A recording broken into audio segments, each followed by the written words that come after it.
ये बात उन दिनों की है जब बुद्धा मरवन में अपना समय व्यतीत कर रहे थे। इस समय तक बुद्ध की प्रसिद्धि दूर दूर तक फैल चुकी थी।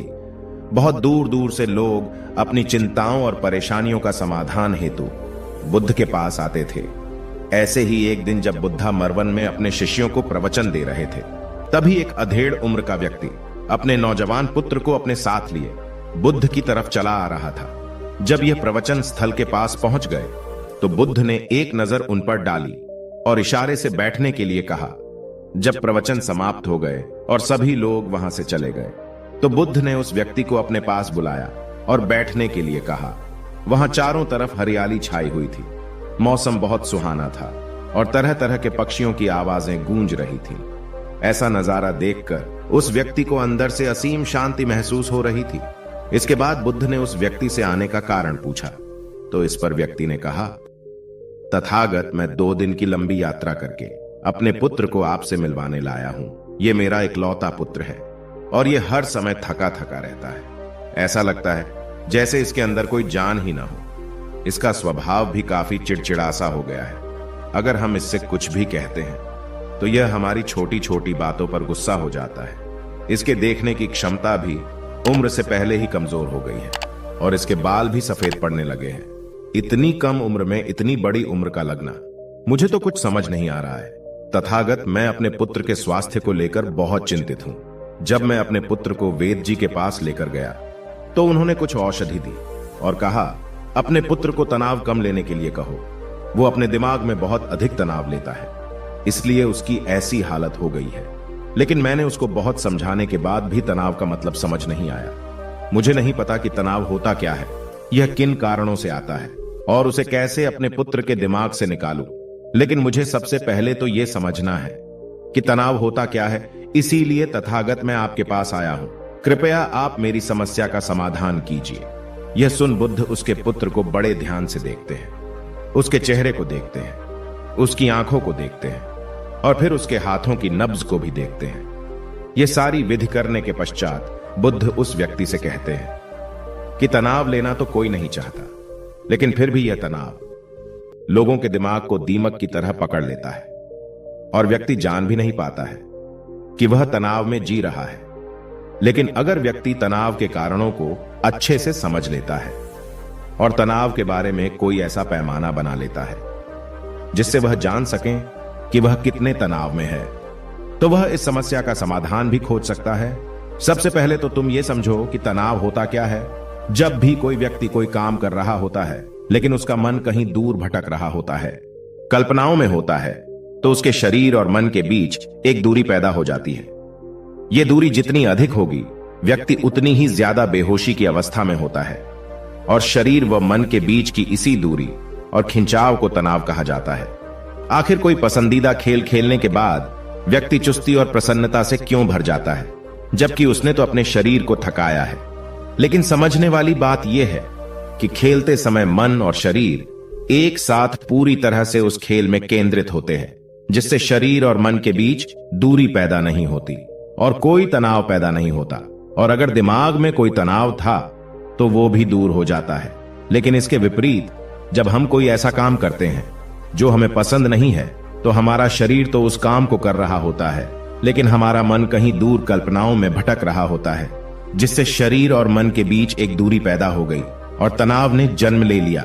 इसीलिए व्यक्ति को एक समय पर सिर्फ एक ही काम करना चाहिए और अपने तन और मन की सारी शक्ति उसी एक काम पर लगा देनी चाहिए, जिससे व्यक्ति के अंदर तनाव पैदा ही ना हो। इसके बाद बुद्ध ने कहा, तनाव पैदा होने के मुख्य 8 कारण होते हैं और जिसने इन कारणों को समझ लिया वो जीवन भर तनाव मुक्त रह सकता है। मुख्य कारणों में सबसे पहला कारण है अति महत्वाकांक्षी होना। महत्वाकांक्षी होना अच्छी बात है, लेकिन क्या कभी आपने इस बात पर ध्यान दिया है कि इंसान के लक्ष्य कभी पूरे ही नहीं होते हैं। उसका एक लक्ष्य पूरा हुआ नहीं कि वह दूसरे की तरफ भागने लगता है, दूसरा पूरा हुआ तो तीसरे की तरफ, और इस तरीके से वो अपने लक्ष्यों को पाने के लिए जिंदगी भर गोल गोल घूमता रहता है। इसीलिए जो व्यक्ति अति महत्वाकांक्षी होता है, जिसने बड़े बड़े लक्ष्य बनाए होते हैं, वह वर्तमान में कभी रह नहीं पाता है। उसका मन सदैव भविष्य की योजनाएं बनाने में ही व्यस्त रहता है। उसका शरीर तो वर्तमान में रहता है, लेकिन मन भविष्य में ही रहता है, जिससे मन और शरीर के बीच दूरी पैदा हो जाती है और वह तनाव भरी जिंदगी जीने लगता है। बुद्ध के मुंह से यह बात सुन उस लड़के ने कहा, है बुद्ध, तो फिर इसका मतलब है कि हमें लक्ष्य नहीं बनाना चाहिए, क्योंकि लक्ष्य बनाना भी तो महत्वाकांक्षा ही है। इस पर बुद्ध ने कहा, जीवन में लक्ष्य बनाना कोई गलत बात नहीं है, लेकिन समस्या तब उत्पन्न होती है जब वो अपना पूरा ध्यान उस लक्ष्य से मिलने वाले परिणाम पर ही लगा देते हैं और उसके परिणाम की चिंता करते रहते हैं। व्यक्ति को वर्तमान में जीना आना चाहिए। आप लक्ष्य बनाइए और उस लक्ष्य की प्राप्ति के लिए कड़ी मेहनत करिए, लेकिन साथ ही साथ आपको इस बात का भी ज्ञान होना चाहिए कि आप अभी वर्तमान में जी रहे हैं और वर्तमान ही सत्य है। बुद्ध ने आगे कहा, तनाव का दूसरा सबसे बड़ा कारण है ईर्ष्या करना है। जब व्यक्ति ईर्ष्या और जलन से भर जाता है तो उसका मन अंदर से सड़ने लगता है। ईर्ष्या एक आंतरिक घाव है। आंतरिक घाव यानी मन का घाव। व्यक्ति के शरीर का घाव तो भर सकता है, लेकिन मन का घाव कभी नहीं भर सकता। इसीलिए व्यक्ति को दूसरे की खुशी और तरक्की से कभी ईर्ष्या नहीं करनी चाहिए, क्योंकि ईर्ष्या तनाव का कारण है। इसके बाद बुद्ध ने तनाव का तीसरा कारण बताते हुए कहा कि आरुषिपूर्ण काम न करना, इससे भी मन में तनाव पैदा होता है। जो काम करना हमें पसंद ही नहीं है, जिस काम में हमारी रुचि ही नहीं है, उस काम में हमारा मन लग ही नहीं पाएगा। हमारा शरीर तो वहीं बैठा रहेगा, लेकिन हमारा मन कल्पनाओं की उड़ान भरेगा, जिससे शरीर और मन के बीच दूरी पैदा हो जाती है और व्यक्ति तनावग्रस्त हो जाता है। इसीलिए इंसान को हमेशा अपनी रुचि के अनुसार ही कार्य करना चाहिए। अगर व्यक्ति ने यह पता कर लिया कि उसे कौन सा काम करना पसंद है और वो उसी काम को अपने जीवन का लक्ष्य बना लेता है, तो फिर वो काम उसके लिए काम नहीं बल्कि एक खेल बन जाता है। फिर बुद्ध ने कहा, तनाव का चौथा कारण होता है किसी दूसरे से अच्छा रखना। बुद्ध ने उस व्यक्ति की ओर इशारा करते हुए कहा, एक पिता होने के नाते तुम्हारी अपने पुत्र से बहुत सी अपेक्षाएं होगी कि तुम्हारा पुत्र एक बहुत ही कामयाब इंसान बने, तुम्हारा नाम रोशन करे, जैसा तुम चाहते हो उस तरह का जीवन जिए, तुम्हारी हर बात माने। लेकिन क्या आज तक कभी किसी की सारी अपेक्षाएं पूरी हुई है? जब भी कोई व्यक्ति किसी दूसरे से कोई अपेक्षा रखने लगता है तो वो अनजाने में अपने लिए तनाव पैदा करने लगता है। जरा सोचो कि अगर तुम्हारा बेटा तुम्हारे अनुसार काम नहीं कर रहा है और वो नहीं बन पा रहा है जो तुम उसे बनाना चाहते हो, तो निश्चित रूप से तुम्हारे दिमाग को तनाव तुम्हें पकड़ लेगा। तुम तनाव से भरा जीवन जीना शुरू कर दोगे और इस तनाव के बस में आकर तुम ऐसा व्यवहार करोगे, ऐसी बातें करोगे कि तुम्हारा अपने पुत्र के साथ संबंध और भी खराब होता चला जाएगा। इसीलिए व्यक्ति को जितना हो सके उतनी कम अपेक्षाएं दूसरों से रखनी चाहिए, और अगर पूरी तरह से तनाव मुक्त रहना है तो दूसरों से अपेक्षा रखना ही बंद कर दो। इसके बाद बुद्ध ने कहा कि शारीरिक कष्ट भी इंसान के तनाव का एक कारण होता है। जब व्यक्ति किसी शारीरिक पीड़ा से गुजर रहा होता है तो उसका पूरा ध्यान अपने उस शारीरिक दर्द पर होता है और वो पूरे दिन बस उसी के बारे में सोचता रहता है, जिससे उसका मन दुख के विचारों से भर जाता है और ऐसी स्थिति में व्यक्ति तनावग्रस्त रहने लगता है। यह सुन उस व्यक्ति ने कहा कि हे बुद्ध, शारीरिक दुख तो किसी भी व्यक्ति को हो सकता है, तो फिर क्या हुआ?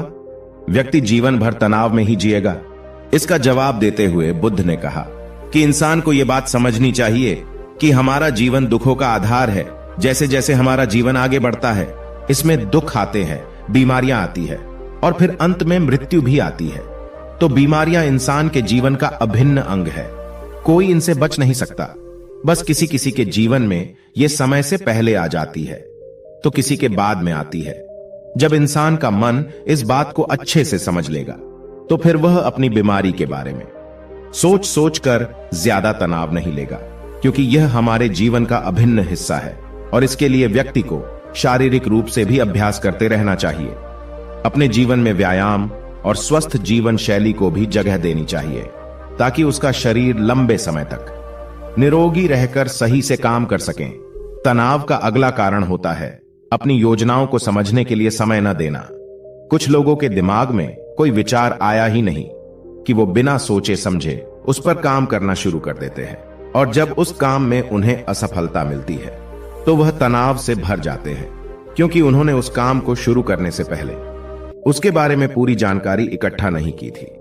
इंसान को कोई भी काम शुरू करने से पहले उसके अच्छे और बुरे परिणामों के बारे में ठीक से सोच विचार कर लेना चाहिए।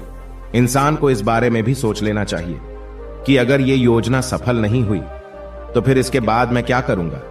इसलिए व्यक्ति को अपनी योजनाओं को ठीक से समझने के लिए पूरा समय देना चाहिए, ताकि बाद में उस योजना की वजह से तनाव पैदा ना हो। तनाव का 7वां सबसे बड़ा कारण है टाल मटोल करना, आज के काम को कल पर टालना। आप लोगों ने यह कहावत तो सुनी होगी कि आलस्य इंसान के शरीर का सबसे बड़ा शत्रु है। इंसान आलस्य की वजह से आज के काम को कल के लिए टाल देता है और फिर काम को टालना उसकी आदत बन जाती है। काम को कल पर टालने वाले व्यक्ति का काम कभी भी समय पर पूरा नहीं हो पाता है, और अगर किसी तरह से पूरा हो भी जाता है तो वह उतना अच्छा नहीं हो पाता है जितना अच्छा उसे किया जा सकता था, और फिर यह बात व्यक्ति के अंदर तनाव पैदा करती है। लेकिन काम को टालना या काम को एकदम अंत समय पर करना एक आदत है, इसीलिए व्यक्ति ना चाहते हुए भी बार बार अपनी इस आदत का शिकार बन जाता है और काम को टालता रहता है। और फिर जब काम की समय सीमा पास आ जाती है तो वह तनाव से भरकर काम को पूरा करने का प्रयास करता है। इसीलिए तनाव मुक्त रहने के लिए व्यक्ति को काम को टालने की आदत छोड़नी पड़ेगी, और यह तभी संभव है जब व्यक्ति काम को समय से पहले खत्म करने का निश्चय करे। सबसे आखिरी और सबसे प्रमुख कारण जो तनाव का होता है वो है ज्यादा सोचना। लगातार सोचते रहना भी एक बीमारी है, और यह उस व्यक्ति में सबसे ज्यादा पाई जाती है जो सिर्फ कल्पनाएं करता है, जो अतीत की घटनाओं और भविष्य की बातों के बारे में सोचता रहता है, जो बेवजह के अनुमान लगाता रहता है। इसीलिए व्यक्ति को ज्यादा सोचने की आदत पर लगाम लगाना चाहिए। इसके लिए जितना हो सके खुद को काम में व्यस्त रखना चाहिए, और हर दिन ध्यान का अभ्यास करने को अपने जीवन का हिस्सा बना लेना चाहिए। बुद्ध के मुंह से यह सारी बातें सुनकर उस व्यक्ति ने हाथ जोड़कर कहा, बुद्ध, मेरा पुत्र तो अभी मात्र 20 वर्ष का ही है और इसमें अभी इतनी समझ भी नहीं है कि यह आपकी बताई सारी बातों का एक साथ पालन कर सकें। आप कृपया करके तनाव मुक्त रहने का कोई आसान सा तरीका बता दें जिससे मेरा बेटा उसका अनुसरण भी कर सके और तनाव मुक्त भी रह सके। उस व्यक्ति की यह प्रार्थना सुन बुद्ध ने कुछ सोचते हुए जवाब दिया, अगर तुम इतनी सारी बातों का पालन नहीं कर सकते हैं तो इसके लिए एक बहुत ही आसान विधि है। तुम एक बार मैं एक काम को करने पर ध्यान लगाओ।